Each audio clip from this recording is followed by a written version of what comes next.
Hello అండి, నేను సడన్గా వీడియో పెట్టడానికి ఒక కారణం ఉంది. మీకు ఒక అమ్మాయి గురించి చెప్పాలి. అసలు నా జీవితంలో అమ్మాయిని టాపిక్ వస్తుందని ఎప్పుడు అనుకోవాలా. చిన్నప్పటి నుంచి మా ఫ్రెండ్స్ అందరూ వాళ్ళ గర్ల్ ఫ్రెండ్స్ వేసుకొని తిరుగుతుంటే నేను ఇంట్లో అమ్మ కొత్తిమీర కరివేపాకు తెచ్చుకుంటూ తిరిగేవాడిని. మా ఫ్రెండ్స్ని చూస్తే అసూయ, అమ్మాయిలతో మాడాలంటే భయం. అర్థమైపోయింది మన జీవితంలో లవ్వు గివ్వు సెట్ కావాలి. సిన్సియర్గా వెళ్ళి మా అమ్మ నాన్న అడిగా, నాకు పెళ్లి చేయండి అని. మొదట కంగారు పడ్డారు, కానీ తర్వాత నా కరువు అర్థం చేసుకొని ఒక మంచి సంబంధం చూశారు. ఇంకేముంది, పెళ్లి సెట్, మండపం సెట్, రాబందులు అదే చుట్టాలు వచ్చారు. పండగ తయారు చేసిన గంగిరెద్దులో పెళ్లి కొడుకు ఉంచేసి కూర్చోబెట్టారు. చిన్నప్పటి నుంచి సినిమాలో చూపించినట్టు ఓ అద్భుతంగా పెళ్ళి, ఆ తర్వాత అదేదో చేసుకుంటారు కదా అది గట్టిగా ఫిక్స్ అయిపోయింది. మండపంకి తీసుకెళ్లారు, పీటల మీద కూర్చోబెట్టారు. పంతులు పెళ్లి కూతురుని తీసుకురామ్మా అన్నాడు. వాళ్ళ చెల్లెళ్ళి ఒక ఉత్తరం పట్టుకొచ్చింది. అది చిచి, నా నోటితో నేను చెప్పలేను, మీకు అర్థమే ఉంటుంది కదా.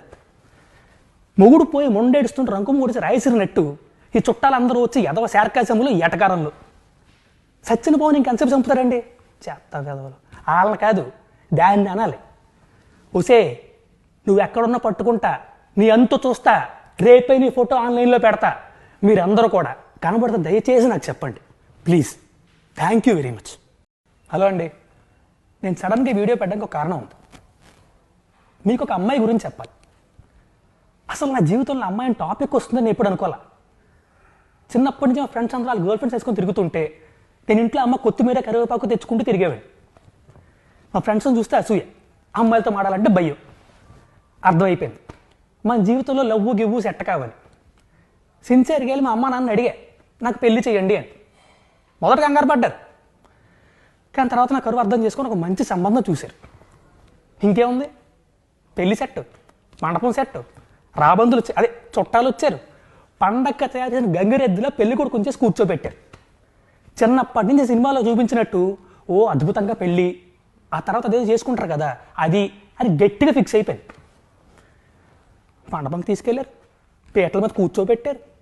పంతులు పెళ్లి కూతురుని తీసుకురామ్మా అన్నాడు. వాళ్ళ చెల్లెళ్ళి ఒక ఉత్తరం పట్టుకొచ్చింది. అది చిచి, నా నోటితో నేను చెప్పలేను, మీకు అర్థమే ఉంటుంది కదా. మొగుడు పోయి మొండేడుస్తుంటే రంకు మూడిసి రాయసిరినట్టు ఈ చుట్టాలందరూ వచ్చి ఎదవ శార్కాశములు ఎటకారంలో సచ్చిన పోని ఇంకెంతసేపు చంపుతారండి. చేస్తా కదవలు వాళ్ళని కాదు, దాన్ని అనాలి.